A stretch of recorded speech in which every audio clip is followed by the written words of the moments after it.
Shalom Hope Church, welcome home. Selamat datang kembali di ibadah online Hope Church. Saya yakin dan percaya kita semua dalam keadaan baik dan penuh sukacita. Sebelum kita memulai ibadah kita, mari kita saksikan beberapa info berikut.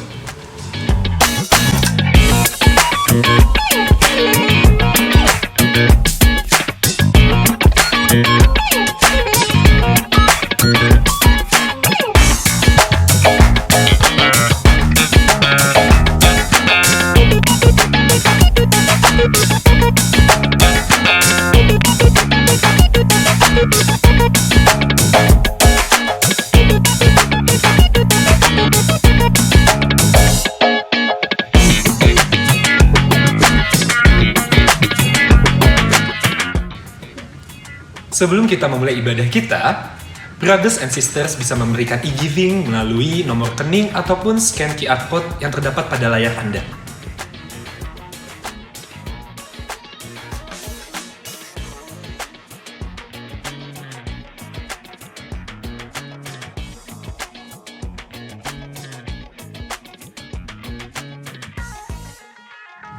Mari kita bersatu di dalam doa. Bapa, kami sungguh bersyukur untuk berkat anugerah-Mu, kami boleh bersama kembali pada ibadah online hari ini. Kiranya Engkau yang boleh berkati tiap anak-Mu yang melayani hari ini, dan kiranya Engkau yang boleh berkati tiap kami dimanapun kami berada. Tolong berkati ibadah hari ini, Engkau yang boleh tutup bungkus dari awal hingga akhir. Biarlah Tuhan, ibadah hari ini boleh menjadi berkat dan kemuliaan bagi nama-Mu. Dalam nama Yesus kami berdoa. Amin. Selamat beribadah. Haleluya. Haleluya, Yesus.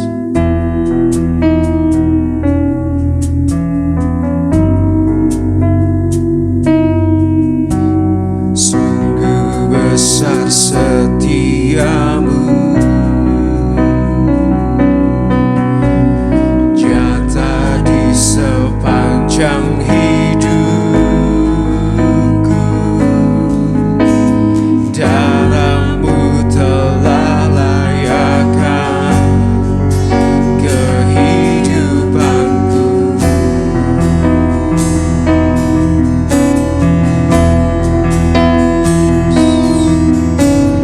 Tiada kata yang bisa lukiskan indahnya Kau Tuhan. Bagimu segala pujian dan kemuliaan.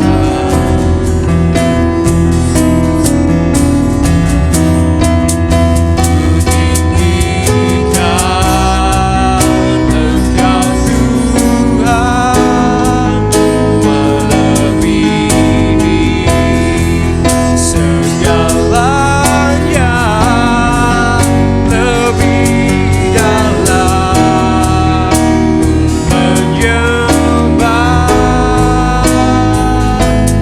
Dalam roh dan kebenaran Ku tinggikan Engkau Tuhan, melebihi segalanya, lebih dalam menyembah. Dalam roh dan kebenaran selamanya.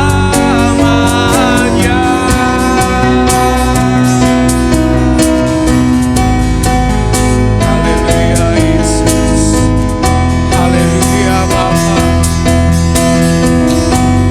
Katakan sungguh besar, sungguh besar setiamu.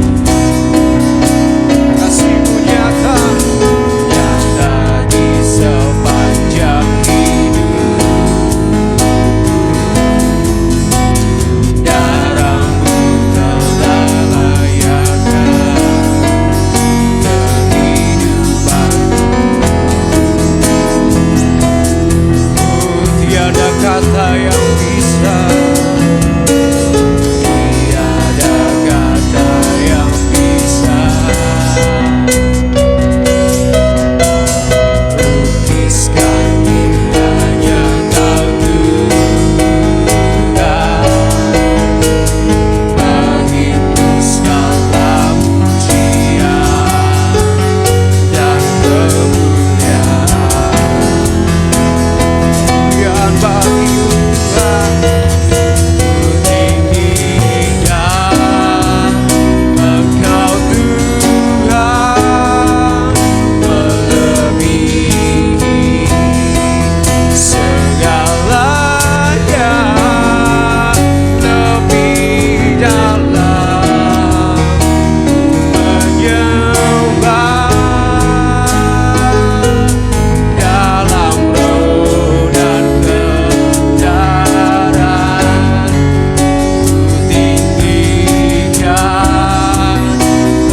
selalu menyembah-Mu Bapa, melalui apa yang kami lakukan Tuhan Yesus. Terima kasih ya Bapa, terima kasih ya Yesus.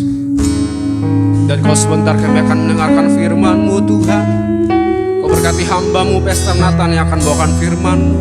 Kau berkati lidah, bibir, hatinya Tuhan. Kau urapi ya Bapa, agar setiap perkataan yang keluar dari mulutnya berasal daripada-Mu Tuhan, menguatkan kami ya Bapa. Terima kasih Tuhan. Di dalam nama Tuhan Yesus kami siap untuk mendengarkan dan menerima firman-Mu. Haleluya, amin. Shalom saudara, sukacita semuanya. Shalom, shalom semuanya sukacita. Boleh senyum kanan kiri, senyum kanan kiri. Senang banget bisa lihat saudara-saudara lagi, senang banget bisa ketemu saudara-saudara. Sekali lagi shalom buat semuanya. Kita masuk dalam firman Tuhan. Ya, kita masih bicara soal murid. Review lagi, 2 orang Kristen, ada orang percaya. Puji Tuhan lah kalau saudara percaya sama Tuhan Yesus. Tetapi saudara harus ingat, setan juga percaya. Jadi kalau kita cuma modalnya percaya, kita belum lebih baik daripada setan. Kita harus meningkat, nggak cuma percaya, tapi kita juga adalah murid. Murid adalah amanat agung Tuhan. Tuhan sendiri yang ngomong, jadikan semua bangsa muridku. Jadi hari-hari ini saya bersyukur banget di hari-hari terakhir, di akhir zaman ini, Tuhan mengingatkan kepada para hamba-hamba Tuhan, para pemimpin gereja. Saya nggak tahu dengan saudara ngikutin atau tidak, tapi karena saya memang berkecimpung di dunia ini, setiap kali kita meeting, setiap kali kita ketemu, kita diingatkan lagi bahwa amanat agung Tuhan, the Great Commission itu yang saudara bisa baca di situ, adalah pemuritan. Jadi the Great Commission itu bukan bikin orang jadi Kristen, bukan bikin orang jadi ikut Tuhan saja, percaya Tuhan saja, tapi the Great Commission adalah bicara tentang pemuritan. Dan saya bersyukur banget waktu doa sama-sama, ngobrol sama-sama, diskusi sama-sama, banyak revelation baru, banyak pewahyuan baru. Jadi diingatkan, ini loh secara Alkitabiah Great Commission itu bicara tentang pemuritan. Dan waktu kita bicara tentang keselamatan, keselamatan itu bukan cuma mindahin orang dari neraka ke surga, enggak. Tetapi keselamatan, definisi keselamatan adalah di mana orang bukan cuma yang dulu dosa ditebus dosanya, tetapi orang menemukan panggilan hidupnya yang Tuhan sudah tetapkan, itu keselamatan. Jadi waktu saya dengar kata-kata itu, diskusi seperti itu, saya juga mau ingetin kepada saudara-saudara semua, kalau kita sudah yakin diselamatkan, mestinya kita sudah tahu great calling kita itu apa. Waktu Tuhan menciptakan kita, calling kita apa. Nah makanya beberapa minggu lalu kalau nggak salah saya sudah pernah ngomong, saya harap saudara itu punya rasa haus dan lapar untuk tahu purpose of life saudara itu apa.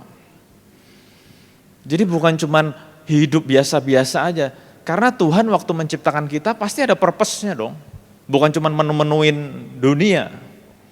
Pasti ada purpose-nya dong. Nah makanya kita pernah baca quote, kita sering dengar quote bahwa ada 2 momen penting dalam hidup ini. Momen pertama adalah waktu kita dilahirkan. Momen kedua adalah waktu kita tahu purpose of life kita apa, calling kita apa. Makanya kita harus tahu benar calling kita apa. Kenapa aku lahir di zaman ini? Kenapa aku lahir di masa ini? Kenapa aku hidup di masa ini? Kan bukan cuman menu-menuin dunia, menghabiskan sumber daya alam doang. Enggak dong. Pasti ada purpose-nya. Jadi saya minta saudara menjadi orang yang haus, pengen tahu purpose-nya apa. Nah waktu saudara sudah tahu purpose-nya, marilah kita menjadi orang-orang yang selalu setia dengan purpose itu. Nah kalau kita setia dengan purpose itu, walaupun di sono kita dengar ada kehidupan yang lebih baik, di sana kita dengar ada kehidupan yang lebih baik dan sebagainya, kita nggak goyang. Kenapa? Karena kita tahu itu cuma iming-iming yang akan mendistract kita, mengalihkan kita. Tetapi kalau kita sudah tahu purpose kita, kita akan setia, kita akan loyal, kita akan komit, kita akan punya endurance. Kemarin secara nggak sengaja saya nonton podcast talk show, orang yang diwawancara ternyata orang yang smart. Selama ini saya nggak tahu dia smart. Tapi waktu dari ucapan-ucapannya dipancing-pancing, kenapa sih lo nggak bikin YouTube? Kenapa sih lo nggak aktif di sosial media? Kenapa sih? Terus malah dia balik nanya, emang kenapa harus begitu? Emang kenapa harus begitu? Aku tahu hidupku nggak buat begitu. Wah, waktu dia ngomong begitu, wow, keren banget ya. Jadi yang mengajukan pertanyaan sampai ngiming-ngimingin loh, nanti kamu jadi terkenal loh, kamu akan make money easily dan sebagainya dan sebagainya. Terus dia jawab lagi, hidupku bukan seperti itu. Aku tahu hidupku yang aku jalani ini. Sama kayak tadi, kalau kita tahu purpose of life kita, walaupun diiming-imingi popularitas, diiming-imingin kekayaan, diiming-imingin kenikmatan hidup, kita nggak goyang. I know why God created me in this world. Aku tahu kenapa Tuhan ciptain aku di sini. Jadi waktu saya dengar itu keren banget ya, keren banget. Nah jadi sekali lagi saya mau encourage saudara, ayo harus punya rasa lapar dan haus untuk tahu purpose of life kita apa. Karena Tuhan sebetulnya memberikan kepada kita sekeliling hidup kita nih loh. Itu kayak puzzle yang belum ditata. Nah waktu kita pengen tahu purpose of life kita pengen tahu calling kita, puzzle itu kelihatan. Oh ini ya, oh ini ya, oh ini ya, oh ini ya. Nah semakin kelihatan jadi kita bisa arrange tuh, menyatukan itu semua. Puzzle-nya jadi bisa sebuah gambar yang indah. Nah tapi kalau kita nggak punya keinginan untuk tahu calling kita, purpose of life kita, ya puzzle itu jadi nggak kelihatan, jadi hidup biasa aja gitu ya. Nah salah satu puzzle yang Tuhan tunjukkan adalah lewat khotbah. Dan saya juga bersyukur, bukan cuma khotbah, saya dengar khotbah. Dan khotbah yang saya dengar, walaupun khotbahnya nggak ngomong purpose of life, walaupun khotbahnya ngomong hal yang lain, tapi bisa meneguhkan saya purpose of life saya apa. Nangkap nggak saudara maksud saya? Kuncinya adalah saudara pengen tahu atau tidak. Kalau kita pengen tahu banget, itu kelihatan loh. Pergaulan kita ngobrol sama siapa, termasuk kita dengar khotbah apa. Itu saya mau sampaikan.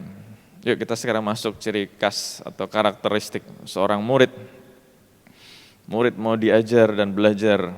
Ayo kita terus menjadi orang yang belajar firman Tuhan. Bahkan saya dorong saudara nggak cuma belajar firman Tuhan, apapun kita harus belajar. People who stop learning, stop growing. People who stop growing is dead. Itu tadi nomor 1 mau diajar, mau belajar. Nomor 2 pengikut yang memiliki komitmen, highly committed. Disciple itu highly committed ya. Memikul salib, menyangkal diri. Ini udah dibahas juga, bagaimana kita harus memikul salib dan menyangkal diri. Udah saya jelasin lah, lihat di YouTube aja. Nah minggu lalu kita sudah sama-sama belajar murid tidak terikat apapun. Tidak terikat dengan apapun, keren banget loh. Tidak terikat. Jadi murid itu tidak terikat oleh apapun. Minggu lalu saya kasih contoh pertamanya soal harta.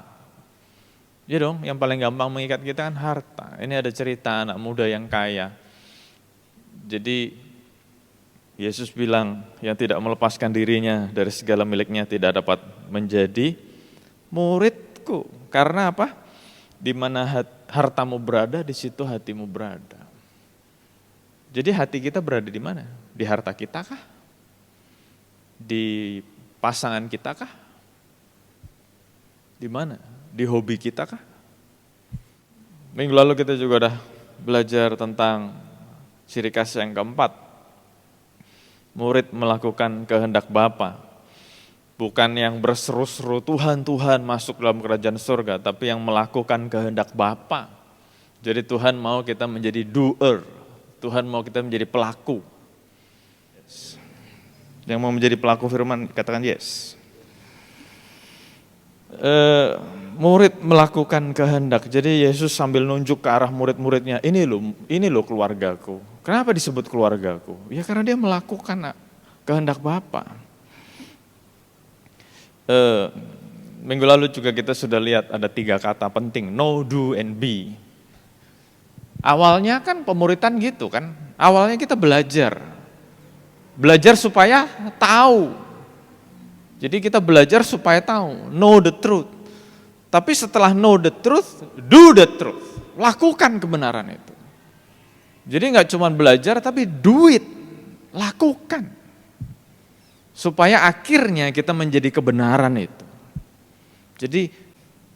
Jadi waktu kita melakukan firman, kita menjadi orang yang dibenarkan. Hari ini yang kelima.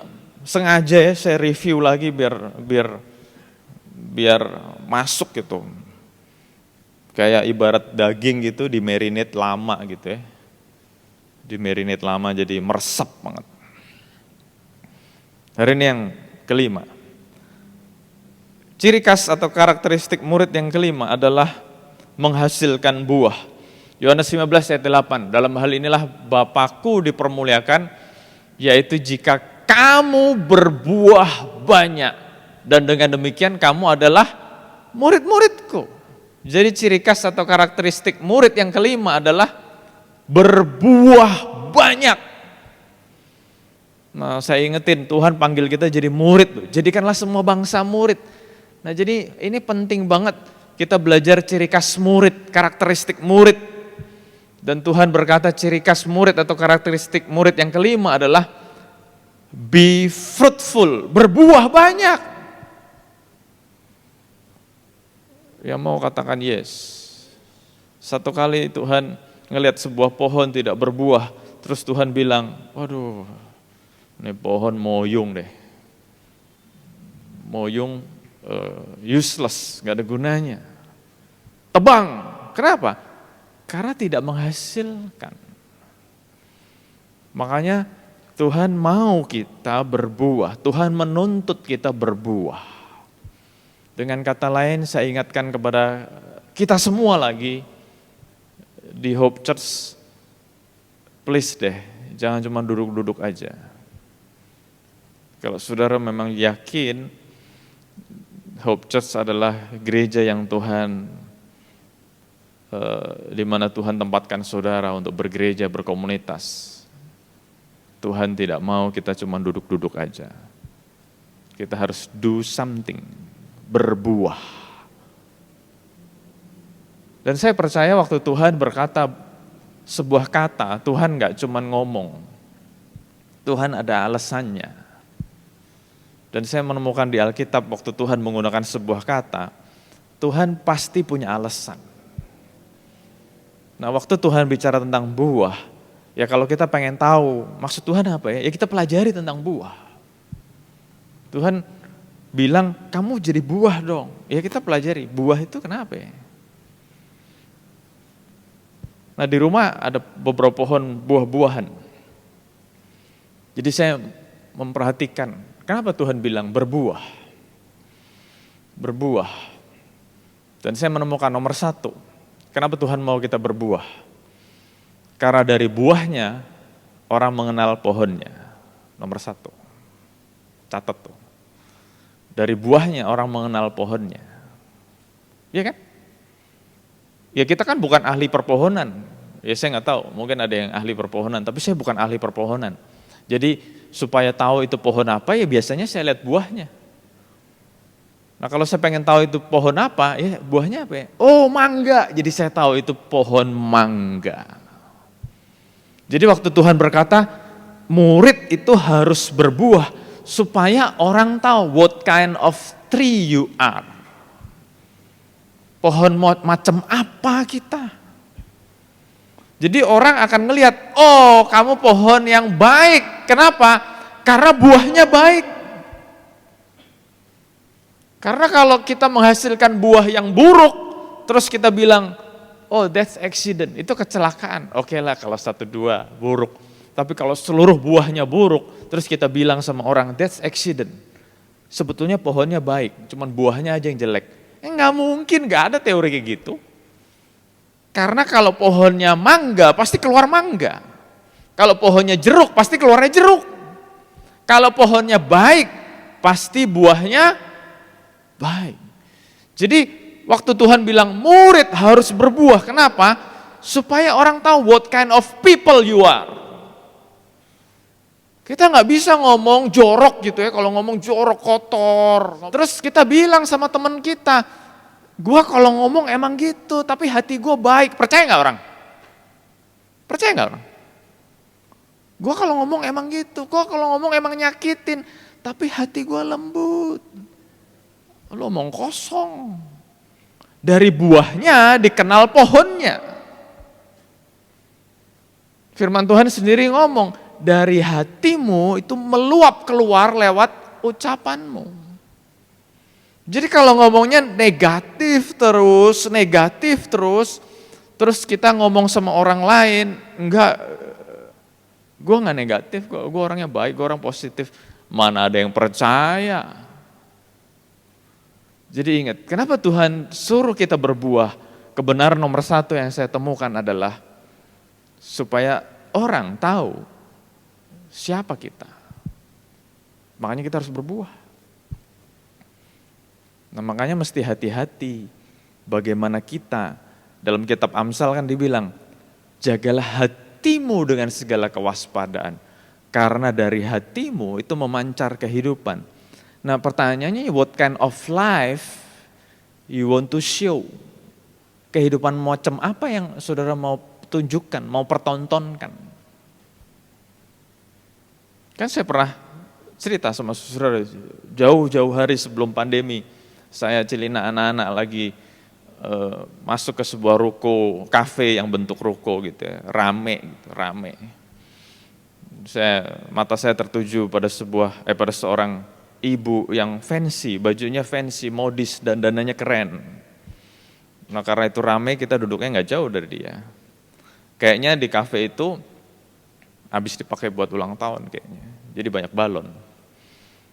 Nah waktu ibu itu di belakang saya, penampilannya fancy, keren. Terus tiba-tiba ada sebuah balon meletus, duar! Satu kafe itu kaget karena kafenya kan kecil. Tapi yang membuat saya lebih kaget, ibu saya yang di belakang yang penampilannya keren tadi. Kalau ibu-ibu zaman dulu kan kalau kaget ngomong, cepet gitu kan. Mama-mama dulu kan, bukan mama-mama lah. Pokoknya orang-orang tua. Cepet gitu. Tapi ibu-ibu ini yang penampilannya keren, waktu dia kaget, dia bukan ngomong copot-copot. Dia ngomong jorok.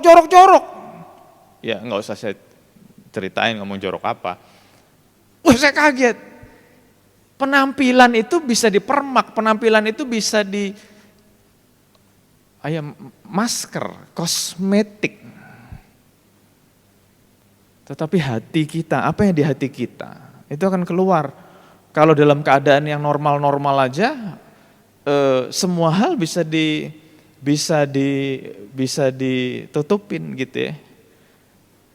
Tapi waktu orang dalam tekanan, ngek, sifat aslinya keluar. Makanya berbuah, menghasilkan buah supaya orang tahu. Orang tahu kalau memang kita melekat sama Tuhan, kita melekat sama pokok anggur yang benar itu.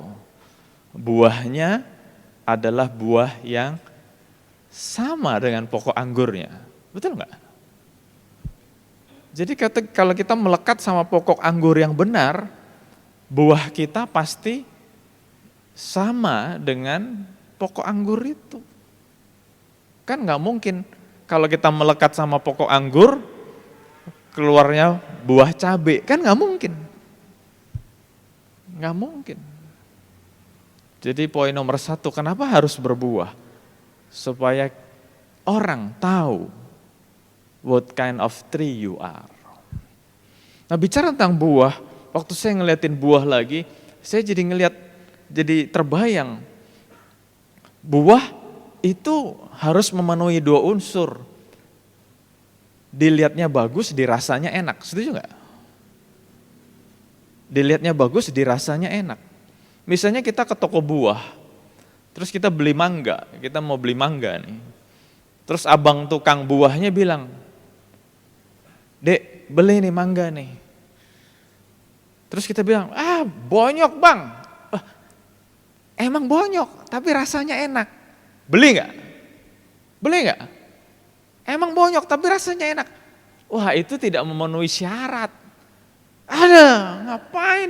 Ngapain bonyok-bonyok dibeli? Walaupun diiming-imingin enak. Atau sebaliknya, mangganya bagus banget. Terus waktu kita makan di rumah, asem banget. Kita juga nggak mau kan?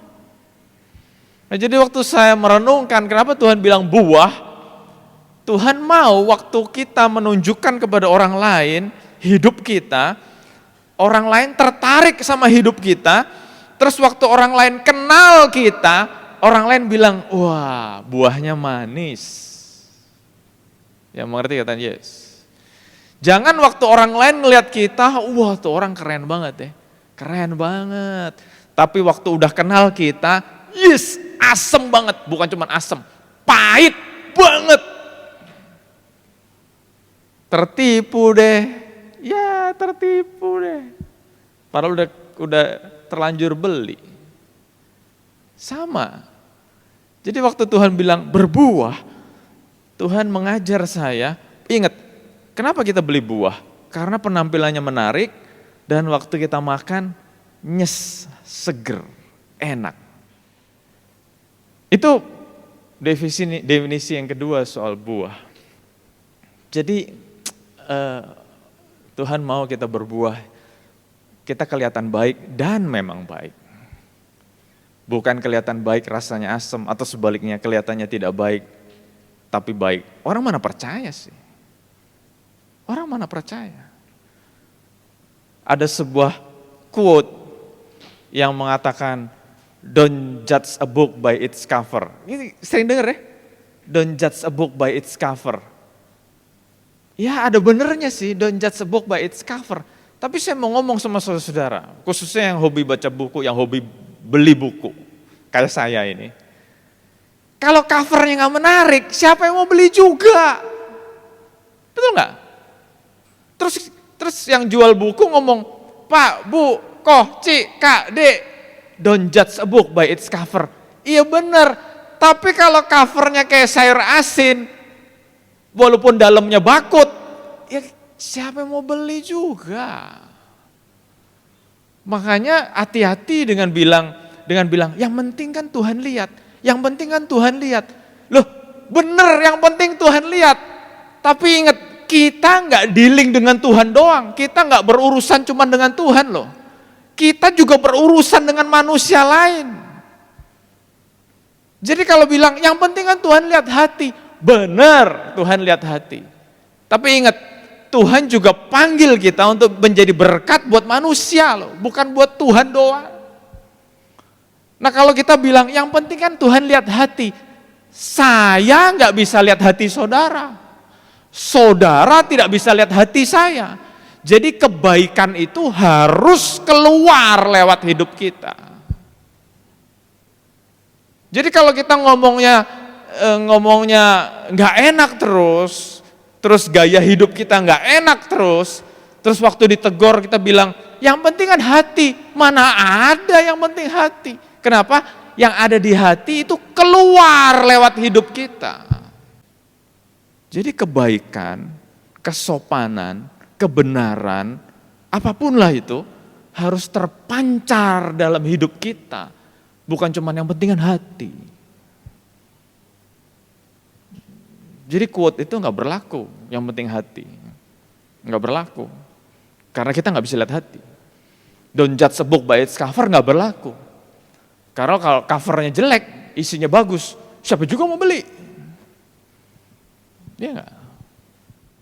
Lanjut soal buah. Soal buah itu di rumah kan ada pohon buah. Jadi saya ngelihat kadang-kadang orang ngambil buah itu sangat tidak berperi kebuahan loh. Iya kan? Orang nyambut buah kan nggak misi ya dipetik dengan halus, enggak. Kadang-kadang saya ngeliat buah di depan rumah, di samping kanan kiri rumah, itu anak-anak manggil, pakai itu loh, yang buat ganti bohlam lampu tuh kan. Terus buah disodok gitu, pok jatuh. Atau nggak jatuh, ditarik, dipelintir, ditarik. Sampai dahannya kadang-kadang miring gitu ya. Ngek, cetek. Jadi kenapa Tuhan bilang, ayo berbuah. Nah waktu kita berbuah, hidup kita dinikmati orang lain, kadang-kadang cara orang lain menikmati hidup kita, itu menyakitkan kita. Benar gak? Benar gak? Cara orang lain menikmati buah dari hidup kita, itu membuat kita sakit. Jadi waktu saya memperhatikan, sadis itu orang metik buahnya tidak berperi kebuahan. Ditarik kayak begitu. Itu buah kalau bisa nangis, dia udah nangis. Itu buah itu pohon itu waktu diambil buahnya dia berdarah loh. Buktinya apa? Ada getah yang keluar. Berdarah kan, sakit. Setuju gak? Saudara kebayang gak? Jadi saudara-saudara kalau sudah berbuat baik, terus orang menyakiti kita, saya mau ngomong sama saudara-saudara, bagus, selamat, saudara sudah melakukan panggilan saudara. Kenapa? Karena faktanya orang waktu memetik buah, itu tidak berperi kebuahan. Jadi waktu Tuhan berkata, kamu harus berbuah. Nah waktu saya ngeliat pohon buah, iya ya, orang ngambil buah, menyakiti pohon itu. Orang menikmati buah, menyakiti pohon itu. Jadi waktu kita sudah berbuat baik, kita sudah pelayanan, ada yang menyakiti kita, jangan protes, jangan komplain. Kenapa? Tuhan Yesus sendiri sudah memberi teladan. Waktu dia berbuat baik, banyak orang gak suka sama dia. Jadi waktu kita sudah menunjukkan kebaikan kita sudah menunjukkan buah kita. Dan kita rasanya sakit. Sakit. Aduh sakit. Hari ini saya mau ngomong sama saudara-saudara. Congratulations. Karena itu yang Tuhan sudah lakukan buat kita.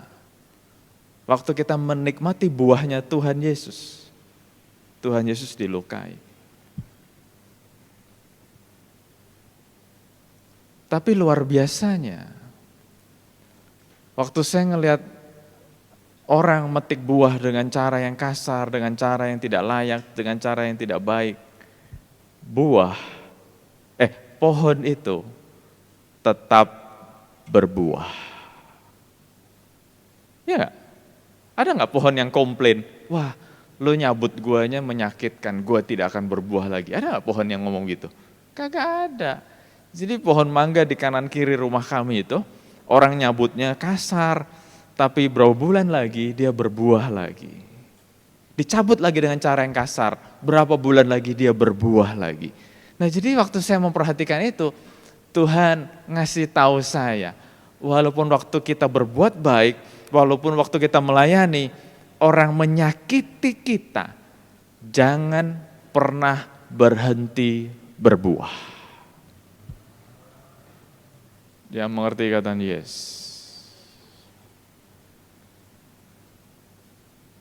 Sometimes kita udah berbuat baik disalah ngertiin orang. Sometimes kita berbuat benar, orang salah ngerti sama kita. Tapi hari ini Tuhan ingatkan kepada kita semua, jangan pernah berhenti berbuah. Karena faktanya, pohon walaupun dicabut buahnya, tetap berbuah, tetap berbuah. Selama pohon itu hidup, dia akan terus berbuah. Selama saudara-saudara tetap hidup, selama kita tetap melekat sama pokok yang benar, kita pasti berbuah. Jadi poin yang kelima, ciri khas murid yang kelima adalah berbuah.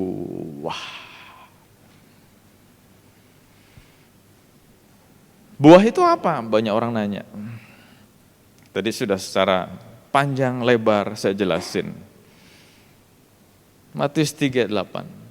Hasilkanlah buah yang sesuai dengan pertobatan. Jadi banyak pendeta hamba Tuhan ngasih tahu, buahnya apa? Buah pertobatan. Jadi kalau kita memang sudah bertobat, buah-buah yang keluar dari hidup kita pasti buah pertobatan.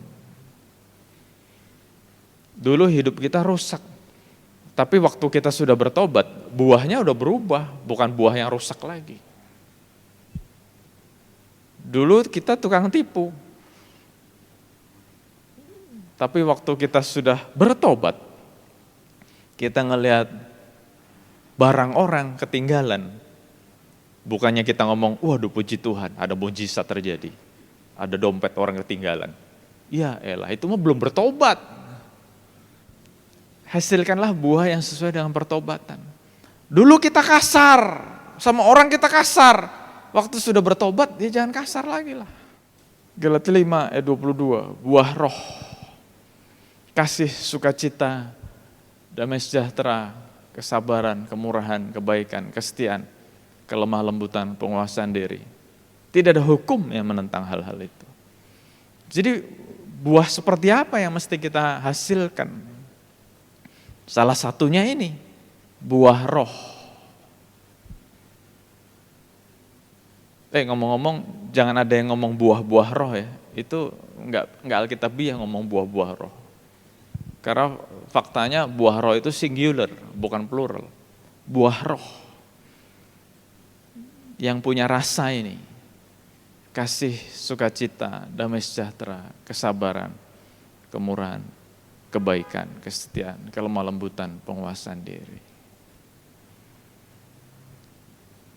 Orang akan tahu siapa kita waktu kita menghasilkan ini dalam hidup kita.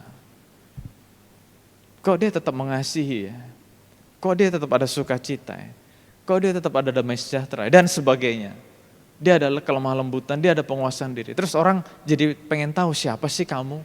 Kok beda ya sama orang lain? Oh iya, kamu kan pengerjanya Tuhan di Hope Church. Wah keren. Ya enggak? Jadi marilah kita menjadi orang yang menghasilkan buah. Dan salah satunya ini. Nah, tadi ada lagu yang keren banget ya. Tadi tunggu, saya ingat-ingat dulu kata-katanya. Day and night, night and day, let incense arise. Gitu kan ya? Pagi, malam, malam, pagi, biarlah incense, dupa itu menyala. Nah dalam perjanjian lama, dalam hukum Taurat, Tuhan ngasih tahu Musa bahwa di tabernakel, di bait Allah, di tempat berkumpul itu, tenda itu, harus ada dupa yang selalu menyala. 24 jam, let the incense. Tadi ngomongnya apa? Let the incense apa? Arise. Nah sebuah dupa yang menyala, itu sebetulnya bicara tentang pengorbanan loh. Kenapa? Dupa itu menyala menghasilkan bau yang harum. Di ruangan itu, dalam perjanjian lama dibilang Tuhan suka bau yang harum itu, Tuhan suka. Tuhan suka. Jadi kalau ada bau yang harum Tuhan suka. Nah waktu incense atau dupa itu menyala mengeluarkan bau yang harum, dia itu berkorban. Kenapa? Karena dia membakar dirinya sendiri. Jadi supaya baunya harum ada sacrifice yang diberikan, ada pengorbanan yang diberikan. Karena incense itu, dupa itu lama-lama habis. Jadi ada bau yang harum yang Tuhan suka. Waduh, enak banget. Jadi ternyata teori ini bukan cuma incense doang, bukan cuma dupa doang. Segala sesuatu supaya keluar bau harumnya itu harus dilakukan sesuatu hal yang tidak enak. Antara lain dibakar, dimasak, dipanaskan, atau ditumbuk. Itu semua gak enak kan? Coba saudara kalau jadi dupa, dibakar, enak gak? Coba saudara jadi apalah, ditumbuk supaya keluar baunya. Gak enak. Tapi supaya kita berbau harum, harus ada pressure, harus ada tekanan supaya bau harum itu keluar. Wah, Tuhan suka. Nah, itu tadi kan ngomong perjanjian lama. Dalam perjanjian baru, yang Tuhan maksud incense atau yang Tuhan maksud dupa, itu bukan benda mati dupa itu lagi. Tetapi masuk perjanjian baru, bau-bauan harum itu yang Tuhan mau adalah hidup kita. Hidup kita. Jadi biarlah lewat hidup kita, kita mengeluarkan bau yang harum. Jadi waktu Tuhan dekat sama kita, wah baunya harum. Baunya harum. Yang mengerti katanya Yesus. Jadi tingkah laku kita, sikap kita, attitude kita, ucapan kita, harus mengeluarkan hal-hal yang harum supaya Tuhan suka. Bau harum ini bukan karena sering mandi dan parfum dan sebagainya, enggak. Ini bicara tentang sikap hidup, lifestyle, attitude kita. Menyenangkan hati Tuhan. Dan ingat, waktu incense tadi berbau harum itu harus dibakar. Enggak cuma incense, semuanya. Bawang putih supaya berbau keluar, baunya keluar. Dia ditumbuk, digeprek. Prek! Wah, baunya kencang. Bener gak? Nah, kalau semuanya dalam keadaan yang normal, dalam keadaan yang baik, mengeluarkan kasih, sukacita, damai sejahtera, kesabaran, kemurahan, kebaikan, kesetiaan, kelemah lembutan, penguasaan diri, semua orang bisa. Bener gak? Tetapi waktu hidup kita mengalami tekanan, ngek. Dan Tuhan izinkan itu. Kenapa? Ingat, incense itu harus dibakar supaya keluar bau harum. Dan supaya kita mengeluarkan bau yang harum, Tuhan izinkan ada pressure dalam hidup kita. Ngek. Nah, waktu kita dipres seperti itu, baunya tetap harum, Tuhan suka. Waktu indeks harga saham gabungan merah anjlok, tapi kita bisa tetap punya sukacita, Tuhan suka. Kalau indeks merah anjlok, terus kita ngomong, nggak usah ngomong sumpah serapah dan sebagainya, itu berarti kita gagal. Waktu ada pressure, baunya nggak harum. Jadi waktu kita mengalami tekanan, mengalami hal yang tidak enak, jangan mengeluh. Kenapa? Karena itu adalah salah satu cara Tuhan supaya buah kita bisa dinikmati orang lain. Mungkin saudara dalam hati ngomong, kok hari ini khotbahnya nggak enak banget. Saya kan udah ngomong, masuk tahun 2021 khotbahnya bakal nggak enak terus. Yang penting saudara jadi enak.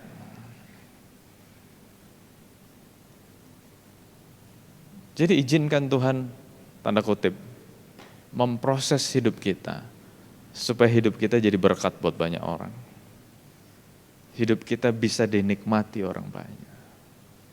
Dan ingat tadi saya cerita, pohon buah, walaupun buahnya dicabutin orang, dia tetap berbuah.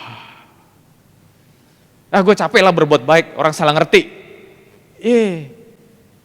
Janganlah kita berhenti berbuat baik walaupun kita tinggal dalam lingkungan yang tidak baik. Jangan berhenti berbuat baik walaupun kita tinggal dalam lingkungan yang tidak baik. Jadi bicara menghasilkan buah, bicara tentang fruitful, poin yang terakhir yang saya mau sharing hari ini adalah kita harus jadi orang yang produktif. Jadi kalau tadi ngomong sifat, karakter, attitude dan sebagainya, saya mau tutup dengan jadilah orang yang produktif. Karena lewat hidup kita, orang jadi tahu siapa kita. Lewat hidup kita, biar orang melihat kita ini jadi berkat. Jadilah orang-orang yang produktif. Produktif maksudnya apa sih?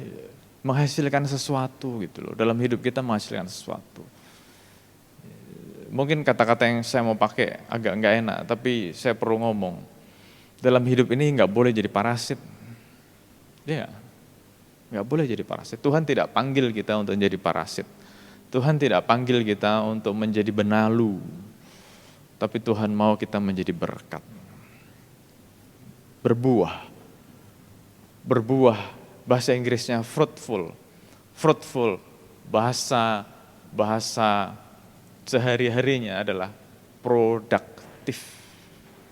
Menghasilkan. Jadi orang-orang sekeliling saudara bisa menikmati hidup saudara. Kenapa? Karena kita orang yang produktif. Apapun lah, apapun itu. Enggak cuma diem aja, tapi kita menghasilkan sesuatu gitu loh. Kamu adalah garam dunia. Kamu adalah terang dunia. Kenapa?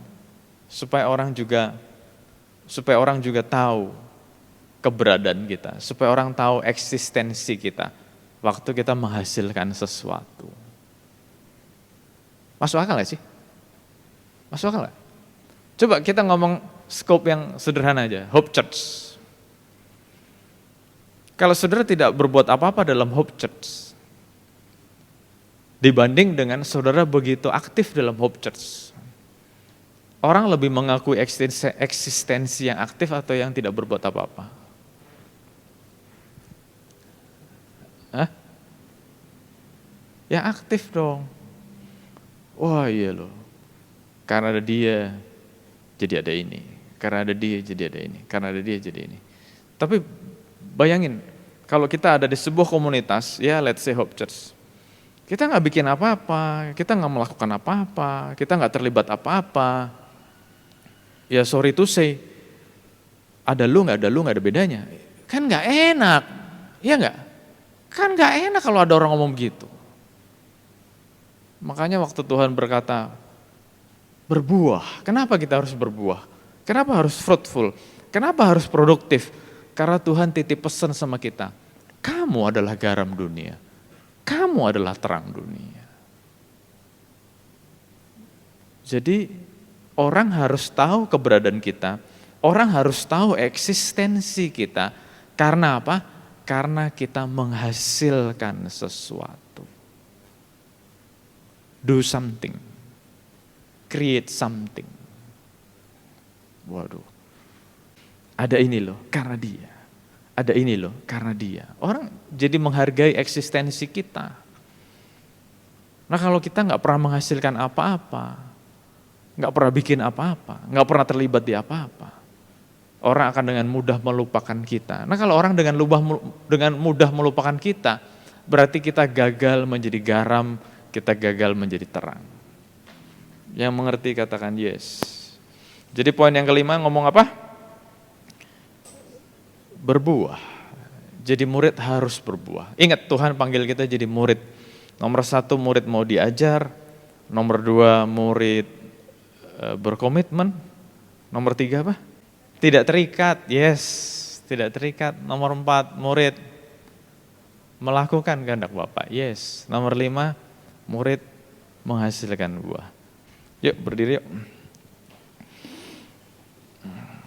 Bapak kami bersyukur Tuhan untuk hari yang luar biasa hari ini. Engkau kembali menyampaikan isi hati-Mu buat kami. Kami bersyukur Tuhan, kami punya privilege, punya sebuah kesempatan yang luar biasa waktu Engkau memberikan kepada kami isi hati Tuhan. Engkau mau kami jadi murid dan Engkau memberitahu ciri khas murid. Kami boleh belajar untuk boleh menjadi murid, bukan hanya jadi orang Kristen, bukan hanya jadi pengunjung gereja, tapi kami mau jadi murid. Dan itulah yang menjadi kerinduan Tuhan. Terima kasih Bapa, aku berdoa Engkau mampukan setiap kami Tuhan, baik hamba-Mu yang menyampaikan maupun semua kami yang mendengar. Kami bukan hanya menjadi pendengar, tetapi kami adalah pelaku-pelaku firman. Kami bukan orang yang mau belajar saja, tapi kami adalah doer atau pelaku, orang yang melakukan kehendak Bapa. Terima kasih Bapa, terima kasih Bapa. Engkau berkati setiap anak-anak yang sudah hadir.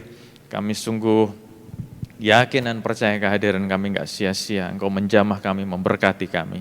Terima kasih Tuhan buat setiap anak-anak yang sudah terlibat dalam pelayanan, apapun yang sudah kami persembahkan buat Tuhan, juga gak sia-sia Tuhan. Persembahan yang kami sudah berikan juga gak sia-sia. Terima kasih Tuhan Yesus, terima kasih Bapa. Kami ingat untuk beberapa rekan kami yang tidak hadir, yang sakit, kami berdoa Engkau sembuhkan dalam nama Tuhan Yesus. Terima kasih Bapa, kami bersyukur Tuhan. Terima kasih Bapa, kami akan berpisah satu lainnya, tibakan kami ke tempat tujuan kami masing-masing. Damai sejahtera, sukacita yang dari Tuhan boleh terus limpah dalam hidup kami. Terima kasih Bapa, terima kasih Bapa. Dan sesudah dikasih Tuhan, terimalah berkat yang berlimpah-limpah dari Allah Bapa kita, kasih sayang anugerah dari Tuhan kita Yesus Kristus dan persekutuan dengan Roh Kudus yang terus memimpin, menguatkan, meneguhkan kita. Ada selalu bersama dan kita mulai saat sekarang ini, bahkan sampai selama-lamanya. Dan kita yang diberkati Tuhan sama-sama katakan, amin, amin. Tuhan Yesus berkati. Happy Sunday. Kata